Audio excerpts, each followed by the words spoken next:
Career పట్ల, మీ చదువు పట్ల మీ మేడమ్స్ ఎంత దృష్టి పెడుతున్నారో మీరందరూ ఆలోచించండి. అలాగే మీకు మొత్తం అన్నిట్లో కూడా మీకు ట్రైనింగ్ ఇస్తున్నారు.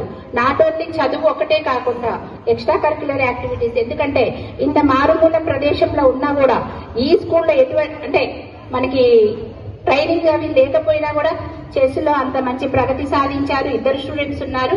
ఒకరు ఇంటర్నేషనల్ లెవెల్ ర్యాంకింగ్ వచ్చింది. దానికి ఆ అమ్మాయిని నేను మనస్ఫూర్తిగా అభినందిస్తున్నాను. మీరు కూడా ఒకసారి చప్పట్లతో పాపకి.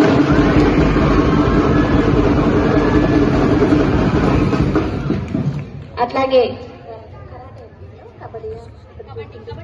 కబడ్డీలో కూడా స్టేట్ లెవెల్ ప్రైజెస్ వచ్చినాయి. ఫస్ట్ ప్రైజ్ ఒకసారి. అలాగే తర్వాత చెస్ కాకుండా ఇంకోటి ఏంటంటే టెన్నికాయిట్ లో కూడా నేను చూశాను అక్కడ ఫోటో ఎగ్జిబిషన్ లో పిల్లలు మంచి మెరిట్ లో ఉన్నారు కనుక ఇలాంటివన్నీ వీటిని ప్రోత్సహించే దిశగా ఖచ్చితంగా నేను ఆ ప్లే గ్రౌండ్ అనేది త్వరలోనే నా సహకారం అందిస్తాను తప్పకుండా. నెక్స్ట్ అకాడమిక్ ఇయర్ కి మీ ఎగ్జామ్స్ అయిన తర్వాత నుంచి నెక్స్ట్ నుంచి మీరందరూ అందులోనే మీరు ఆడుకోవచ్చు. తర్వాత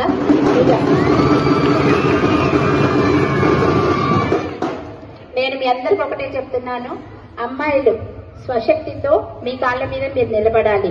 ఒకరి మీద డిపెండ్ అవ్వకూడదు. ఎవరో తెచ్చి పెట్టాలి మనం తినాలి అనేది వద్దు. మనమే వేరే వాళ్ళకి పెట్టేలాగా మీరు డెవలప్ అవ్వాలి. అవుతారా లేదా? అవ్వాలంటే ఏం చేయాలి? ముందు చదువు ఉండాలి. చదువు ఉంటే చదువు వల్ల జ్ఞానం వస్తుంది, దానివల్ల వివేకం వస్తుంది. ఎవరితో ఎలా ప్రవర్తించాలి, ఏం చేయాలి అనేది మనకుంటే మన భవిష్యత్తు చాలా బాగుంటుంది. ఏ రంగం ఎన్నుకున్నా కూడా డాక్టర్సే అవ్వాలని లేదు, ఇంజనీర్సే అవ్వాలని లేదు. ఏ రంగం ఎన్నుకున్నా కూడా ఆ రంగంలో మీరు ఉన్నత పొజిషన్ కి చేరుకోవాలని మీలో పట్టుదల ఉంటే ఖచ్చితంగా సాధిస్తారు. అవునా కదా? అవును కదా. చిన్న చిన్న విషయాలకే ఈ మధ్య పిల్లలు సుకుమారంగా తయారవుతున్నారు. చిన్న చిన్న విషయాలకి డిప్రెషన్ కు లోన్ అవుతున్నారు. అలాంటివన్నీ డిప్రెషన్స్ పెట్టుకోవద్దు. మీకు ఏదన్నా ఇబ్బంది ఎదురైతే మీ మేడమ్స్ తో చర్చించుకోండి, మీ ఇంట్లో పేరెంట్స్ తో చెప్పండి. ఖచ్చితంగా మీరు చాలా చూస్తున్నాం ఇన్సిడెంట్స్. అలా మీరు ఉండొద్దు. ధైర్యంగా ఉండాలి, మానసికంగా ధైర్యంగా ఉండాలి. మీరు అనుకున్నది సాధించాలి. ఆ దిశగా మీ మేడమ్స్ అందరూ మీకు సహకారం అందిస్తారు.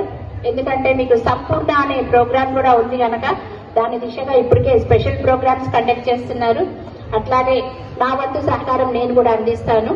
మీ అందరికీ కూడా అలాగే ఇప్పుడు చూసిన డాన్సులు కూడా చాలా బాగున్నాయి. పిల్లలు కూడా చాలా చాలా బాగా చేశారు. అందరూ కూడా చూడడానికి 2 కళ్ళు సరిపోలేదు. వాళ్ళందరికీ ప్రత్యేకంగా అభినందిస్తున్నాను.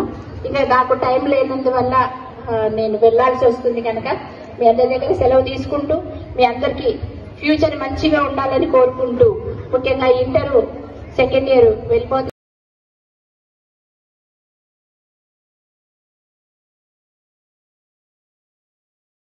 కాలంలోనే మాకొచ్చిన నిధుల్లో ఒక 2 కోట్లు విద్యా సంబంధమైన విషయాల్లోనే మేము ఇప్పుడు గ్రాంట్ తెచ్చుకోవడం జరిగింది. అది మేము విద్య తర్వాత వైద్యం అంటే అందరూ ఆరోగ్యంగా ఉండాలన్న దాని మీదే మెయిన్ ఫోకస్ పెట్టడం జరిగింది. సత్తుపల్లిలో కూడా జూనియర్ కాలేజీ బాగా శిథిలావస్థకు చేరింది, బాయ్స్ జూనియర్ కాలేజీ. దానికి కూడా 1 కోటి రూపాయలతోటి నూతన భవనం నిర్మించడానికి మేము ఇప్పుడు గ్రాంట్ తెచ్చుకున్నాము. అది త్వరలోనే ప్రారంభం అవుతుంది. అలాగే చాలా స్కూల్స్ లో ఇక్కడ చాలా బాగుంది. చాలా స్కూల్స్ లో ఎట్లా ఉంటుందంటే టాయిలెట్స్ అవి లేక విద్యార్థినులందరూ ఎంతో ఇబ్బంది పడుతున్నారు కనుక వాళ్ళకి మోడర్న్ టాయిలెట్స్ కానీ మంచినీటి సౌకర్యం కానీ ఈ విషయాలన్నీ పెట్టడం జరిగింది. అలాగే కొన్ని హాస్టల్స్ లో పడుకోవడానికి స్టూడెంట్స్ కి మంచాలు లేవు, బెడ్స్ లేవు. వాళ్ళకి మేము అది కూడా ప్రొవైడ్ చేయడం జరిగింది.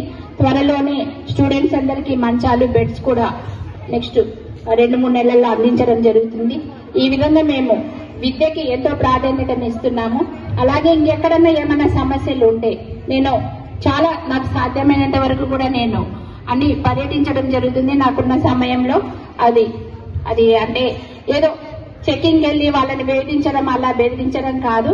వెళ్తే సమస్యలు తెలుస్తాయి, దాన్ని బట్టి మనం పరిష్కరించుకోవచ్చు అన్న దిశగా ఖచ్చితంగా వెళ్తున్నా. నాకు సాధ్యమైనంత వరకు అన్ని స్కూల్స్ లో కూడా నేను డెవలప్ చేస్తాను. ఖచ్చితంగా మీ అందరికీ కూడా విద్యార్థులందరికీ మంచి వసతుల్లో చదువుకుంటే మీ ఫ్యూచర్ చాలా బాగుంటుంది. మేము మీ అందరికీ కూడా మేడం చెప్తున్నాను, మీకు ఏ సమస్యలు ఉన్నా నన్ను ఎప్పుడైనా సంప్రదించవచ్చు, పర్సనల్ గా రావచ్చు, ఫోన్లో అయినా చెప్పొచ్చు. ఖచ్చితంగా నా శాయశక్తులా కృషి చేస్తాను. తర్వాత ముఖ్యంగా